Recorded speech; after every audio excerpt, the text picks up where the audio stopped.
Mesdames et messieurs,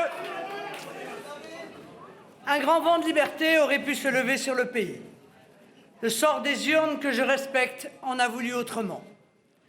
En dépit de 2 semaines de méthodes déloyales, brutales et violentes, similaires à celles que subissent au quotidien les Français, les idées que nous représentons arrivent à des sommets un soir de second tour d'élection présidentielle. Avec plus de 43% des voix, le résultat de ce soir représente en lui-même une éclatante victoire.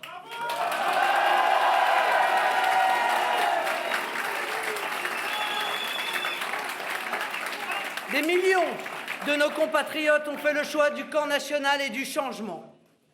J'adresse ainsi ma plus profonde gratitude à tous ceux qui m'ont fait confiance au premier tour et tous ceux qui, par millions, nous ont rejoints au second.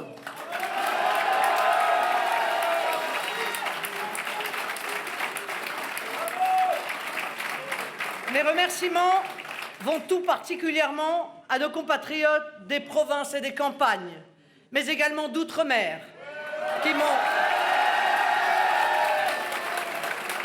m'ont largement placé en tête du second tour avec une force extraordinaire qui m'honore et me touche sincèrement.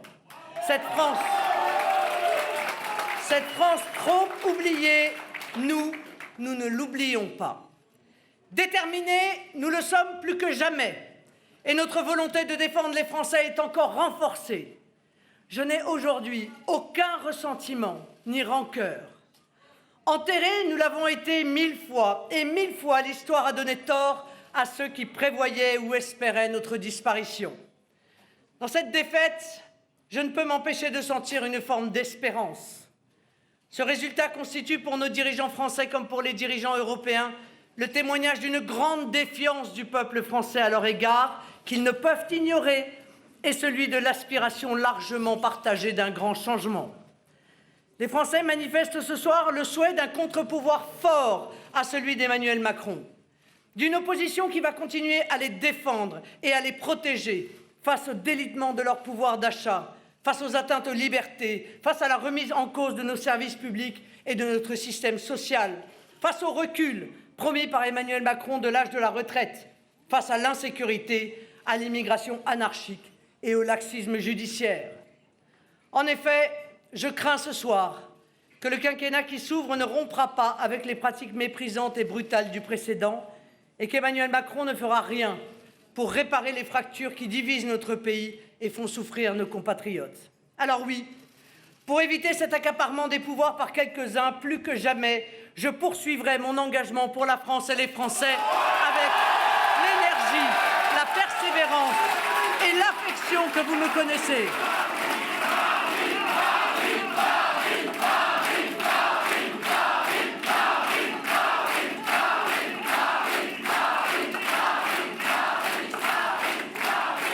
À l'issue de cette séquence présidentielle, une grande recomposition politique se fait jour dans le pays, avec l'effacement des partis autrefois dominants et l'affirmation face aux élites autoproclamées d'Emmanuel Macron du courant national comme véritable opposition. La partie n'est pas tout à fait jouée, puisque dans quelques semaines, en effet, auront lieu les élections législatives.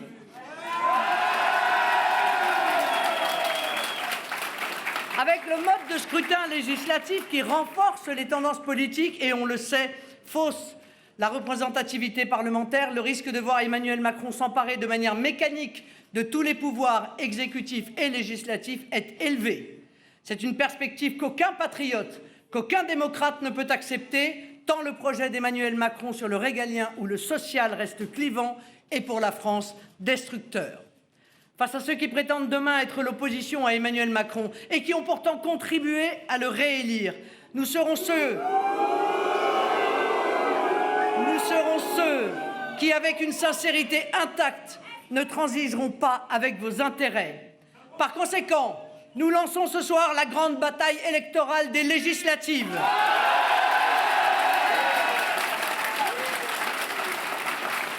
Je mènerai cette bataille aux côtés de Jordan Bardella, avec tous ceux qui ont eu le courage de s'opposer à Emmanuel Macron au second tour, bref, avec tous ceux qui ont la nation chevillée au corps.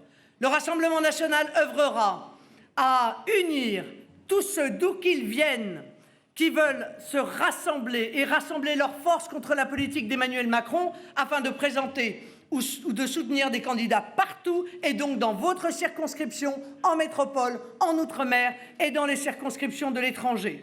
Je vous invite d'ores et déjà à les appuyer de toutes vos forces et dès le 12 juin à voter pour eux. Rappelez-vous, mes amis, qu'il n'y a pas de fatalité quand les Français déjouent les pronostics, continuent de garder espoir et nous donnent les moyens de les défendre.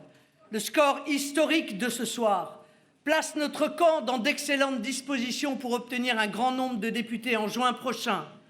La passion de l'avenir qui nous anime, nous voulons la mettre au service de la plus belle ambition qui soit, de la seule ambition qui vaille et que je suis sûr vous partagez avec nous, la France. Ce soir,